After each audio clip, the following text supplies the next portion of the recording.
आपने सीईटी के लिए क्या प्रिपरेशन करती, स्पेशली मैथ? Specially maths. सो मैथ्स में क्या होता था कि हमारे जो क्वेश्चंस है ना वो 2 पार्ट्स में डिवाइडेड है। एक शायद वो अप्लाइड मैथ्स एंड एक मैथ्स का पोर्शन, दोनों का आ गया था। हमने सिर्फ कोर पढ़ा हुआ, अप्लाई वाला अप्लाई पढ़ रखा है। सो हम सबको वो पढ़ना पड़ा। उसके साथ ना बहुत सारा डिलीटेड पोर्शन था। इको में सीआरटी पढ़नी पड़ी, पूरी पढ़नी पड़ी क्योंकि हमने स्कूल में नहीं पढ़ी थी। फिर अकाउंट्स डीके गोयल करने पड़े बिकॉज लोग कहते हैं कि डीके गोयल में से ज़्यादा आता है। तो बस वही।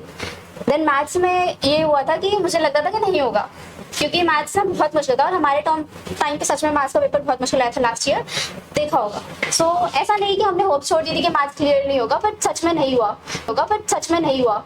कहाँ 200 का सोच के गए थे, किसी 100 भी टच नहीं हुए। सो बस इतना था कि अगर मैथ्स नहीं आती तो अकाउंट पे स्विच कर दो।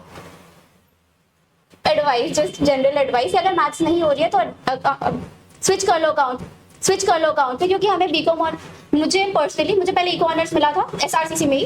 फिर मेरा सेकंड कट ऑफ में मेरे को बीकॉम ऑनर्स मिल गया था। आई ऑप्टेड, मुझे इको ऑनर्स करनी थी बट बीसीए करना था साथ में, तो नहीं करना था। बट मैथ्स का भी स्कोर ठीक था, अकाउंट्स का भी स्कोर ठीक था, तो हो गया। बट अगर करना है preparation, so what you have to do is do NCERT. Not just do NCERT question निकालने, you have to go through the concepts, each and every concept जो for example कैलकुलस आता है। कैलकुलस में हम वो क्वेश्चन करते हैं जो बुक में है, आउटसाइड बुक छोड़ देते हैं।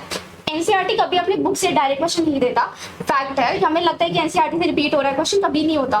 तो वो हमेशा कुछ ना कुछ ऐसा चेंज करती है, विल फाइंड कि शायद हो जाता, थोड़ा और पढ़ लेता। तो don't have that in your mind, so थोड़ा सा एक्स्ट्रा पढ़ लो। एनसीईआरटी से आगे जाके last previous year question paper solve कर लो। That's the only thing you can do. Mock paper जितने ज्यादा हो सकते हैं सीयूटी के लिए उतने ज्यादा लगाओ। एंड मैं बताती हूँ मैंने क्या किया था। मेरा बोर्ड हो गया, 27 को बोर्ड खत्म हुए थे। We had 3 days, 8 March